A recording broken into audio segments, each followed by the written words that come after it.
तर आपण या ठिकाणी क्वेश्चन नंबर 26 सॉल्व करणार आहे. तर क्वेश्चन नंबर 26 दिलेला आहे. A uniform rod of length 6 L and mass 8 m is pivoted at the centre C. तर एक रॉड दिलेला, त्याचा मास 8 m आहे आणि लेंथ 6 L आहे. C या पॉईंटला त्याला फिक्स करायचं, सस्पेंड फिक्स करून ठेवायचं. 2 masses m and 2m with speed 2v and v as shown strike the rod and stick to the rod. तर या रेस्ट रॉडवरती दोन मासेस आहे, एक m आहे आणि दुसरा 2m, ज्याचा स्पीड 2v आणि v असं दिलेलं आहे रिस्पेक्टिव्हली. तर ते रॉडवरती येऊन स्ट्राईक होत आहे. Initially the rod is at rest. तर सुरुवातीला रॉड कसा आहे तर रेस्टला आहे. Due to impact the rod rotate with angular velocity omega. Okay, omega एवढ्या वेलॉसिटीने तो काय होतं आहे रोटेट. ते ओमेगा विल बी. तर आपला ओमेगा किती असणार, तर हा क्वेश्चन 2019ला आलेला आहे. तर याचे ऑप्शन या एक्झाम्पलचे डायग्राम पण तुम्हाला या ठिकाणी दिलेलं आहे. M1 आणि M2 कुठे कुठे जाऊन पडत आहे, त्याचं लेंथ किती वगैरे वगैरे सगळं दिलेलं आहे. आणि याचे 4 ऑप्शन आहे. फर्स्ट ऑप्शन आहे 8v / 6L. याला आणखीन सिम्प्लिफाईड करता येईल. ओके, जर ऑप्शनमध्ये तुमचं 4v / 3L आलं तर यू कॅन आन्सर ॲक्सेप्टेड आहे. बी ऑप्शन आहे 11v / 3L. सी ऑप्शन आहे v / 5L आणि लास्ट ऑप्शन आहे 0. तर बघूया याचा आन्सर काय असेल. तर या एक्झाम्पलमध्ये आपल्याला एक युनिफॉर्म रॉड दिलेला आहे, ज्याची लेंथ 6L आहे आणि मास 8 m इतकं आहे आणि पिवट केले आपण आता सेंटरला. ओके, डायग्राम ऑलरेडी दिलेले आहे, पण मी या ठिकाणी ड्रॉ करतो म्हणजे आपल्याला समजायला सोपं जाईल. ठीक आहे, तर हा एक युनिफॉर्म रॉड आहे, ज्याची टोटल लेंथ किती तर 6L एवढी त्याची काय तर लेंथ आहे 6L. आणि त्याला सेंटरला आपण काय केलं, पिवट केले. पिवट म्हणजे फिक्स करून ठेवलेले आहे. आणि याच्या अराउंड जर आपली ॲक्सिस जर रोटेट झाली तर त्याचा मोमेंट ऑफ इनर्शिया असेल तुमचं किती ml² / 12 इतकं राहील. ठीक आहे, पण या केसमध्ये या रॉडचं जे मास दिलेलं आहे, त्या रॉडचं मास दिलेलं आहे तुम्हाला किती 8 m इतकं दिलेलं आहे. आणि त्याची जी लेंथ आहे टोटल लेंथ L कन्सिडर करू किंवा L1 कन्सिडर करू. आणि हा L1 जो आहे तो किती तर 6L एवढी त्याची लेंथ आहे. ठीक आहे, आणि त्यानंतर पुढे कंडिशन दिलेलं आहे की 2 मासेस आहे. पहिल्याचं मास किती आहे m इतकं आहे, म्हणजे M1 आपण काय कन्सिडर करणार m, आणि M2 जो दिलेला आहे तो 2m इतका दिलेला आहे. ओके, आणि दोघांचा स्पीड वेगवेगळा आहे. पहिल्याचा जो स्पीड आहे त्याला आपण काय कन्सिडर करणार v1, तो आहे 2v, आणि दुसऱ्याचा जो स्पीड आहे तो किती फक्त v इतका आहे. ओके, आणि हे स्ट्राईक होत आहे कुठे या रॉडवरती. तर रॉडवरती त्यांनी पोझिशन पण दिलेलं आहे. पहिला जो आहे तो पहिला आहे 2m एवढा मास आहे. ओके, आणि तो वरून या ठिकाणी पडणार आहे याच्यावरती. या ठिकाणी तुमचा मास आहे आणि हा जो मास आहे हा मास किती आहे तर m2 एवढा आहे. m2 म्हणजेच किती तर 2m एवढं दिलेलं आहे तुम्हाला. आणि हा जो आहे तो कुठं पडणार आहे तर या ठिकाणी इथे जाऊन पडणार आहे. आणि त्याचं जे लेंथ आहे इथून ते किती दिलं आहे तर L इतकं त्याचं लेंथ दिलेलं आहे. सेंटरपासून L एवढ्या डिस्टन्सवरती तो जाऊन पडणार आहे. ठीक आहे, त्याच्यानंतर आणखीन एक मास दिलेला आहे, ज्याचं मास किती आहे तर m इतकं आहे. m म्हणजे किती m1 इतकं आहे. तो खालून त्याच्यावरती पडणार आहे. हा m1 आहे. m1 इज इक्वल टू किती m, आणि हा याच्यावरती जाऊन या ठिकाणी पडणार आहे. आणि या सेंटरपासून त्याचं जे डिस्टन्स आहे ते किती दिलेलं आहे तर तुम्हाला 2L एवढं त्याचं डिस्टन्स दिलेलं आहे 2L. ओके, असं दिलेलं आहे. आणि त्यानंतर इनिशियली हा रॉड जो होता तो रेस्टला होता, पण हे मासेस पडल्यामुळे M1 आणि M2 त्याच्यावरती स्ट्राईक झाल्यामुळे तो रोटेट होणार आहे. Okay, with angular velocity omega इतक्या वेलॉसिटीने तो पडणार आहे. ठीक आहे, आता एक काम करू. आता आपण सर्वात पहिले लॉ ऑफ कन्झर्वेशन आहे. या केसमध्ये सुरुवातीला रेस्टला होता आणि नंतर मोशनमध्ये आलेला आहे. मग आपण या ठिकाणी यूज करू law of conservation of angular momentum. What is law of conservation of angular momentum? L1 is equal to L2. L1 is equal to L2.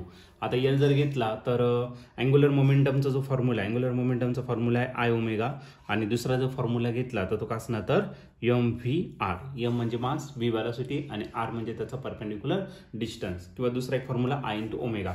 आपल्याला ओमेगा पण फाइंड करायचा आणि स्पीड पण दिलेलं आहे, म्हणजे दोन्ही फॉर्म्युला आपल्याला या ठिकाणी काय करावं लागणार तर यूज करावं लागणार. ठीक आहे, तर बघू. आता पहिल्या केसमध्ये तो रेस्टला होता म्हणजे रॉडचा आपल्याला काहीच कन्सिडर करायचं नाहीये.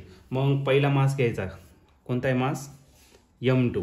ओके, त्याचा जो स्पीड आहे तो किती आहे तर v2, आणि त्याचं जे परपेंडिक्युलर डिस्टन्स आहे ते किती आहे तर L इतकं आहे. झालं. आता दुसरं जे मास आहे त्याचा मास किती आहे m1, त्याचा जो स्पीड आहे तो किती आहे v1, आणि डिस्टन्स जे आहे सेंटरपासून त्याच्यापर्यंत तो किती आहे तर 2L इतकं. पॉईंट क्लिअर असेल तुम्हाला, ठीक आहे. त्यानंतर याचा मोमेंट ऑफ इनर्शिया आपण काय कन्सिडर करणार, I1. याचा जो कन्सिडर करणार, याचा I1 कन्सिडर करा, याचा किती कन्सिडर करा, I2 कन्सिडर करा. आणि रॉडचा जो मोमेंट ऑफ इनर्शिया आहे तो किती घेतला तर I. आणि हे सगळे ते पडल्यानंतर त्याचा स्पीड जो आहे तो किती असणार तर ओमेगा इतका त्याचा स्पीड असणार आहे, ठीक आहे. मग तो ओमेगा आपल्याला या ठिकाणी काय करायचा, फाइंड करायचा आहे. M2 किती आहे, M2 इज 2M. V2 किती आहे तर V2 आहे V आणि इंटू काय आला L प्लस M1 आहे तुमचा M, V1 आहे 2V आणि L जो आहे तो किती 2L आहे. ओके, तर हे झालं तुमचं इकडचं. I1 जर घेतला तर आपल्याला या ठिकाणी यूज करायला लागेल मोमेंट ऑफ इनर्शिया फॉर्म्युला.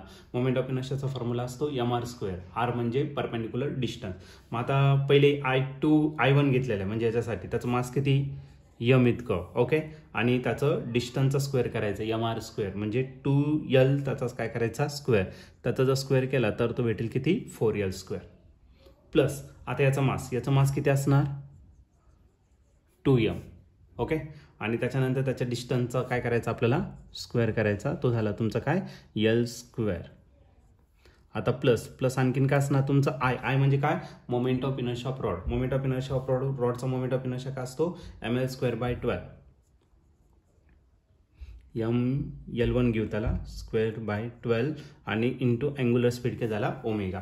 आता याला जर सॉल्व्ह केलं तर 2mvl हा झाला 2mvl आणि प्लस 2 2 किती झाला 4mvl आणि याला जर सॉल्व्ह केलं तर हा झाला 4ml² प्लस 2ml², ओके.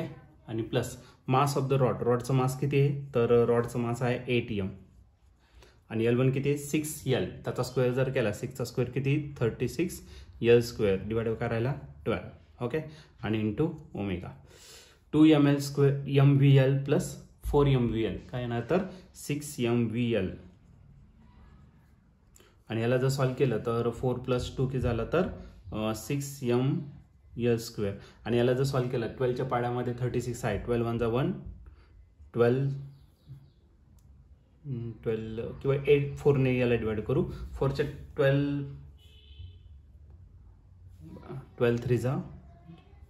3 किती झाला 36 आणि 8 3 किती झाला 24 आणि याला ml² आणि इंटू करायला तुमचा ओमेगा, ठीक आहे. आता या दोघांची काय करणार तर आपण ॲडिशन करून इकडे काय करणार तर त्याला डिवाइड करणार, ओके. हा झाला 6mvl as it is plus या दोघांचं जर ॲडिशन केलं तर काय झालं तर 30ml² इंटू करायला ओमेगा राहिला, ठीक आहे. आता फक्त आपल्याला ओमेगाच फाईन करायचं. ही जी टर्म इकडे मल्टिप्लाय इकडे काय करून घ्या तर डिवाइड करा. हे जे फायनल आन्सर आहे आपण या ठिकाणी राईट करू, ठीक आहे. फायनल आन्सर या ठिकाणी राहील